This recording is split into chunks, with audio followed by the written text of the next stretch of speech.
الحمدللہ رب العالمین والعاقبۃ للمتقین والصلاۃ والسلام علی اشرف الانبیاء والمرسلین وعلی آلہ وصحبہ ومن اقتدی بہدیہ الی یوم الدین، اما بعد، فقال اللہ تعالی فی القرآن الکریم: یا ایھا الذین آمنوا اطیعوا اللہ وَأَطِیعُوا الرَّسُولَ وَلَا تُبْطِلُوا أَعْمَالَكُمْ۔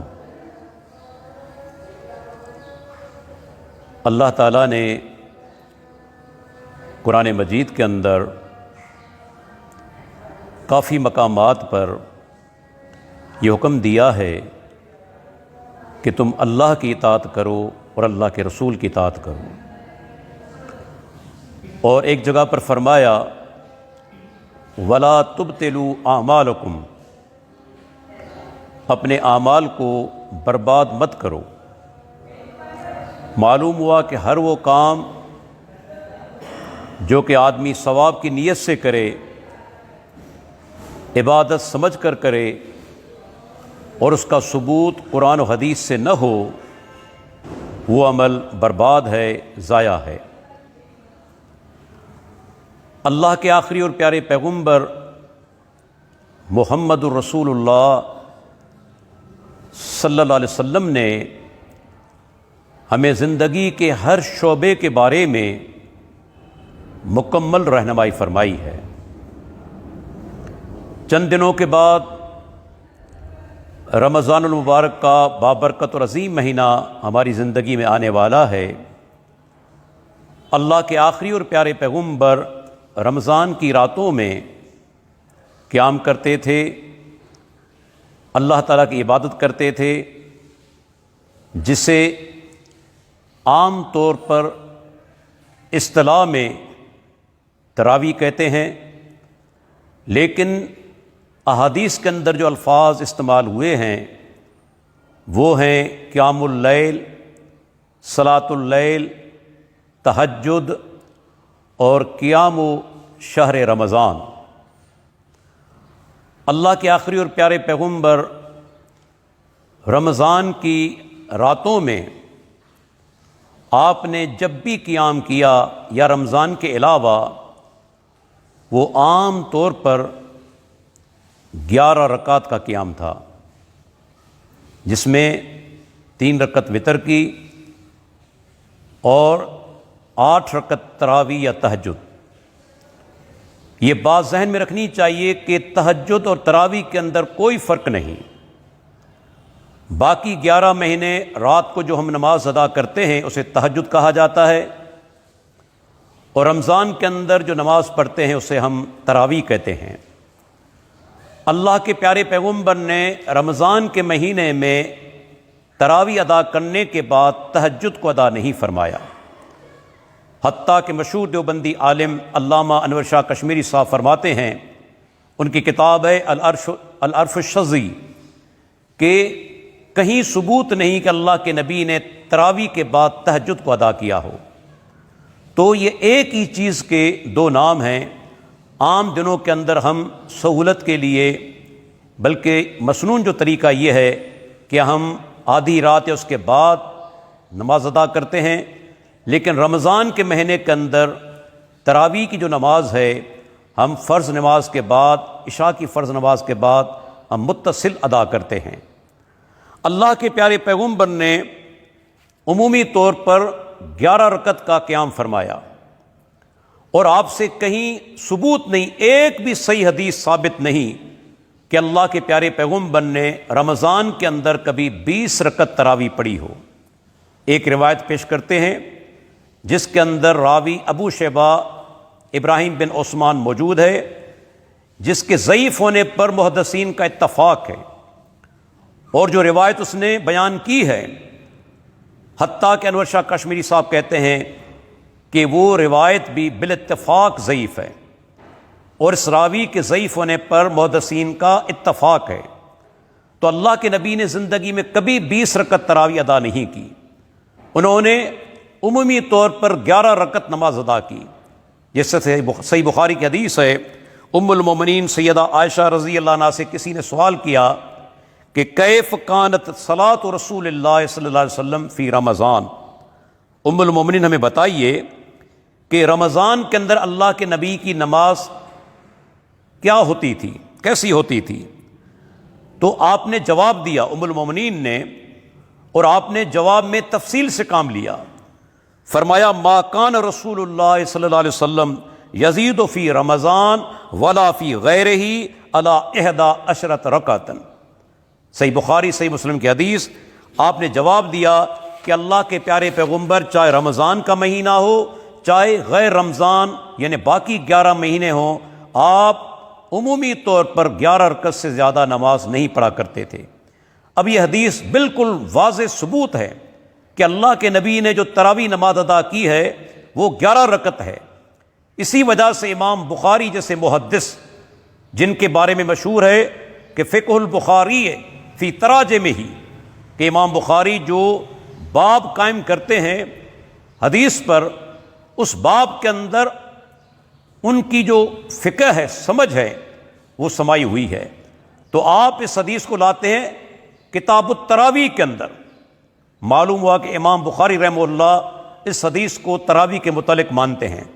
حتیٰ کہ مشہور حنفی عالم اور امام ابو حنیفہ رحمہ اللہ کے شاگرد محمد بن حسن شیبانی موطا امام محمد کے اندر جو باب انہوں نے قائم کیا ہے قیام و شہر رمضان کا، اس کے اندر ایک ہی حدیث لائے ہیں جو کہ قیام رمضان کے تعداد کے متعلق ہے.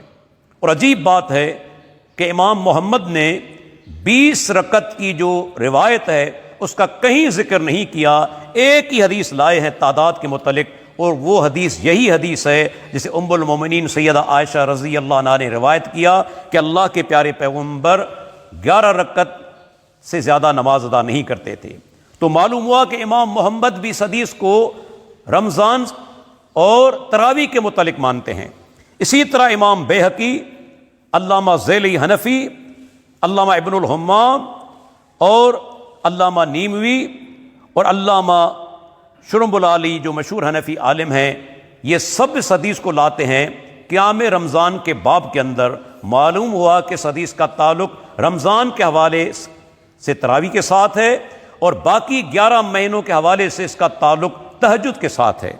اس کے بعد دوسری حدیث یہ بھی ہے جو کہ ابن حبان اور ابن خزیمہ کے اندر موجود ہے، صحیح ابن حبان کے اندر، صحیح ابن خزیمہ کے اندر، کہ جابر بن عبداللہ رضی اللہ عنہ روایت کرتے ہیں کہ اللہ کے پیارے پیغمبر نے ہمیں نماز پڑھائی رمضان کے مہینے میں 8 رکعات، 8 رکعت، اور آپ نے وطر پڑھائے. یہ حدیث حسن حدیث ہے. اس سے بھی معلوم ہوا کہ اللہ کے پیارے پیغمبر نے جو تراویح نماز پڑھائی ہے، بلکہ آپ نے 3 رات جو صحابہ کو جماعت کے ساتھ پڑھائی. مشہور حنفی عالم عبداللہ لکھنوی صاحب کہتے ہیں کہ وہ 11 رکعت تھی. ان کی کتاب ہے تحفۃ الاخیار صفحہ نمبر 119. وہ کہتے ہیں کہ اللہ کے نبی نے 3 رات جو صحابہ کو نماز پڑھائی، اس کے بارے میں صریح روایت موجود ہے کہ آپ نے 8 رکعت تراویح اور 3 رکعت وطر آپ نے صحابہ کو پڑھائے. اس سے معلوم ہوا کہ اللہ کے پیارے پیغمبر نے 8 رکعت تراویح ادا کی ہے. اور ایک اور دلیل، مشہور حنفی عالم بلکہ جن کا تعلق تبلیغ جماعت کے ساتھ تھا، علامہ یوسف کاندلوی، ان کی کتاب حیات الصحابہ 3 جلدوں کے اندر، تیسری جلد 167 نمبر پیج، وہاں وہ باب قائم کرتے ہیں تراویح کا، اور جو حدیث لاتے ہیں یہی حدیث ہے کہ اللہ کے پیارے پیغمبر نے 8 رکعت تراویح اور اپنے وطر جو 3 پڑھائے. تو معلوم ہوا کہ علامہ کاندلوی صاحب بھی اللہ کے پیارے پیغمبر کی جو تراویح نماز ہے اس کو 11 رکعت ما وطر کے تسلیم کرتے ہیں. اس کے بعد ایک اور مضبوط دلیل، ہمارے بعض بھائی کہتے ہیں کہ سیدنا عمر بن خطاب نے 20 رکعت تراویح کا حکم دیا. یہاں عرض کرتا چلوں کہ آپ مجھے ایک صحیح حدیث سند کے ساتھ نہیں دکھا سکتے کہ سیدنا عمر بن خطاب رضی اللہ عنہ نے 20 رکعت تراویح پڑھانے کا حکم دیا، بلکہ صحیح سند کے ساتھ حدیث موجود ہے موطا امام مالک کے اندر اور دیگر کتب احادیث کے اندر کہ آپ نے تمیم داری اور ابی بن کعب کو حکم دیا کہ لوگوں کو آپ 11 رکعت نماز پڑھائیں. اب یہاں سوال پیدا ہوتا ہے کہ سیدنا عمر بن خطاب نے 11 رکعت کا حکم کیوں دیا؟ آخر اس کی بنیاد کیا ہے؟ بنیاد یہی ہے کہ سیدنا عمر بن خطاب رضی اللہ عنہ نے اللہ کے پیارے پیغمبر کی سنت کی پیروی کرتے ہوئے آپ نے 11 رکعت پڑھانے کا حکم دیا۔ بالکل صحیح حدیث ہے، آپ کہیں نہیں دکھا سکتے کہ سیدنا عمر بن خطاب نے خود حکم دیا ہو کہ آپ 20 رکعت تراویح پڑھیں۔ بعض روایات آتی ہیں کہ ان کے دور کے اندر بعض لوگ 20 رکعت پڑھا کرتے تھے، ایک کہ اس کے اندر سیدنا عمر بن خطاب کا حکم موجود نہیں، دوسری بات کہ وہ روایات سندن صحیح نہیں بلکہ وہ شاذ روایات ہیں، صحیح روایات کے مقابلے کے اندر ہیں، اس لیے حجت نہیں۔ اس کے بعد ایک اور عرض کرتا چلوں کہ ہمارے حنفی دوست بعض اوقات اعتراض کرتے ہیں 8 رکعت کی یہ نماز صحیح نہیں، لیکن ان کے 14 علماء، میں ان کے نام لیتا ہوں جنہوں نے تسلیم کیا ہے کہ سنت 8 رکعت تراویح ہے، 14 حنفی عالم۔ پہلے امام ابن الحمام، احمد طحطاوی، ابن نجیم، ملا علی قاری، محمد حسن نانوتوی، علامہ ابو سعود حنفی، علامہ شرب العالی، علامہ ابن عابدین شامی، عبد الشکور لکھنوی، عبد الحی لکھنوی، علامہ انور شاہ کاشمیری، عبد الحق حنفی دہلوی، علامہ یوسف بنوری اور علامہ خلیل امن سہارنپوری، یہ 14 حنفی علماء ہیں جنہوں نے اپنی کتابوں کے اندر لکھا ہے کہ سنت جو نماز ہے تراویح 8 رکعت ہے۔ آگے چل کر انہوں نے 20 کی یعنی کہ پیروی کی ہے، بلکہ اس کے بارے میں انہوں نے سفارش کی ہے، تائید کی ہے، لیکن یہ ضرور تسلیم کیا ہے کہ اللہ کے نبی کی سنت جو نماز ہے تراویح 8 رکعت ہے، بلکہ کئی علماء نے لکھا کہ اللہ کے نبی نے 20 رکعت تراویح ادا کبھی کی ہی نہیں۔ اس کے بعد دوستو ایک اور چیز آپ کے سامنے میں عرض کرتا چلوں کہ ہمارے بھائی جو ہیں جب لاجواب ہوتے ہیں تو ایک ہی دلیل پیش کرتے ہیں کہ بھائی پھر سعودی عرب کے اندر 20 رکعت تراویح کیوں ادا کی جاتی ہے؟ میں انہیں جواب دینا چاہتا ہوں کہ کہیں قرآن و حدیث کے اندر یہ بات ذکر نہیں ہوئی کہ جو عمل سعودی عرب کے اندر ہو وہ حجت ہے۔ کیا آپ مجھے دکھا سکتے ہیں قرآن کی ایک آیت؟ کیا آپ حدیث دکھا سکتے ہیں کہ کہیں قرآن و حدیث کے اندر بیان ہوا ہو کہ سعودی عرب کے اندر جو ہو وہی حجت ہے؟ اللہ کے بندو، خود حنفی علماء 4 چیزوں کو شرعی دلیل تسلیم کرتے ہیں: قرآن، سنت، اجماع اور قیاس۔ ادلہ اربعہ نے کہا جاتا ہے۔ کہیں حنفی علماء نے کہا کہ حرمین کے اندر جو کچھ ہو وہ حجت ہے، بلکہ آپ دیکھیں ملا علی قاری، مشہور حنفی عالم، مرقات المفاتی، مشکات کی شرح 5ویں جلد کے اندر انہوں نے اپنے دور کے اندر، ان کا دور ہے 10ویں اور 11ویں ہجری کا، اس دور کے اندر انہوں نے حرمین کی حالت بیان کی ہے اور لکھا ہے کہ وہاں ظلم بھی ہے، جہالت بھی ہے، علم کی قلت ہے، بدعات ہیں، حرام مال کھایا جاتا ہے۔ یہ 10ویں اور 11ویں صدی ہجری کے عالم ہیں، تو اس دور کے اندر یہ حالت تھی سعودی عرب کی۔ تو اگر کوئی آدمی ان چیزوں کو جائز کہے اس لیے کہ وہ سعودی عرب کے اندر ہو رہی ہیں تو کیا اس کی بات کو تسلیم کیا جائے گا؟ اللہ کے بندو، دین کی بنیاد قرآن و حدیث پر ہے، کسی شہر کے عمل پر نہیں۔ اگر آپ بالفرض یہ کہتے ہیں کہ سعودی عرب کے اندر حرمین کے اندر 20 رکعت پڑھی جاتی ہیں، تو میں آپ سے ایک عرض کروں گا، ایک الزامی جواب میرا یہ ہے کہ اسی سعودی عرب کے اندر اور کام بھی ہوتے ہیں، کبھی آپ نے عمل کیا؟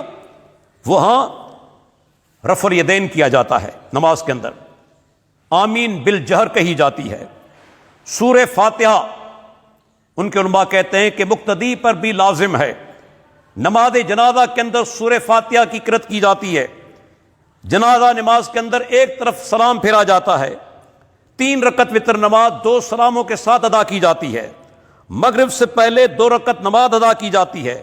ان کا عقیدہ ہے کہ اللہ تعالیٰ عرش پر مستوی ہے، اور آپ کہتے ہیں کہ ہر جگہ پر ہے۔ سعودی عرب کے علماء تو کہتے ہیں جو کہے کہ اللہ ہر جگہ پر ہے وہ گمراہ ہے۔ سعودی عرب کے علماء تو یہ بھی کہتے ہیں کہ ایمان میں کمی اور بیشی بھی ہوتی ہے۔ آپ کہتے ہیں کہ ایمان نہ کم ہوتا ہے نہ بڑھتا ہے، وہاں کے علماء کہتے ہیں کہ ولی کی رضامندی کے بغیر نکاح نہیں ہوتا، آپ کہتے ہیں نکاح ہو جاتا ہے۔ تو مجھے بتائیں یہاں آپ ان کے علماء کو، ان کی بات کو تسلیم کیوں نہیں کرتے؟ اگر آپ کے لیے حجت ہے، ہمارے لیے سعودی عرب کا عمل حجت نہیں، سیدھی سی بات ہے۔ بلکہ آپ کو یہ بھی بتاتا چلوں کہ سعودی عرب کے اندر مکہ اور مدینہ کے اندر مسجد نبوی اور مسجد حرام کے اندر 20 رکعت 2 امام پڑھاتے ہیں، ایک امام نہیں، 10 رکعت پڑھا کر اس کے بعد دوسرا امام آ جاتا ہے۔ اور ایک اور دلیل کہ پورے سعودی عرب کے اندر آپ کو ہر جگہ پر 8 رکعت تراویح یعنی کہ ملے گی، چاہے مکہ کی اور مساجد ہوں، مدینہ کی ہوں، جدہ کی ہوں، ریاض کی ہوں، آپ جا کر معلومات کیجئے، تمام سعودی عرب کی مساجد کے اندر 8 رکعت پڑھی جاتی ہیں۔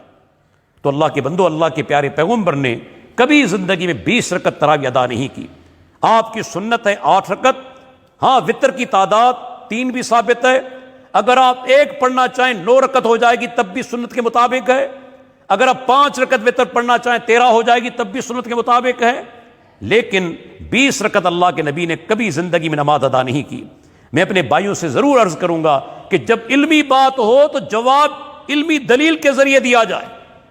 گالی وہ دیتے ہیں، گندی زبان وہ استعمال کرتے ہیں جو دلائل کے میدان میں یتیم ہوں، جن کے پاس دلائل نہ ہوں۔ اگر دلیل ہے تو دلیل پیش کیجئے کہ اللہ کے نبی نے زندگی میں کبھی ایک بار 20 رکعت تراویح ادا کی، آپ کہیں سے مجھے دکھا نہیں سکتے۔ اس لیے اللہ تعالیٰ سے دعا کریں کہ اللہ تعالیٰ ہمیں پوری زندگی اللہ کے پیارے پیغمبر کی ہر سنت پر عمل کرنے کی توفیق عطا فرمائے۔ وآخر دعوانا ان الحمد للہ۔